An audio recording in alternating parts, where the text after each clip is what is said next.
গৃহপালিত প্রাণী গরু, সে যে নানান উপকারে লাগে এ তো আর বলার অপেক্ষা রাখে না। বুদ্ধিহীন কাজ করলে, বোকামো করলে তাকে গরুর সাথেই তুলনা করার প্রচলন রয়েছে। কিন্তু ঠাকুর বলছেন সম্পূর্ণ উল্টো কথা। ঠাকুর বলছেন গরু আমাদের শিক্ষক, গরুর থেকে শিখতে হবে। অবাক হচ্ছেন? ঘটনাটা ঠিক এরকম। একদিন ঠাকুর উচ্চ ধর্মতত্ত্ব সম্বন্ধে শ্রীমাকে উপদেশ দিচ্ছেন।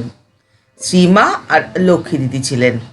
শ্রীমা আর লক্ষ্মী দিদির কাছে শ্রীকৃষ্ণের লীলা বর্ণনাতে ঠাকুর লক্ষ্মী দেবীকে বললেন, আমার কাছে যা যা সব শুনলি, তোরা দুজনে বলা বলি করবি রে। গরুগুলো দেখিস না, দিনের বেলায় যেসব খায়, রাত্রেবেলায় সেগুলো জাবর কাটে।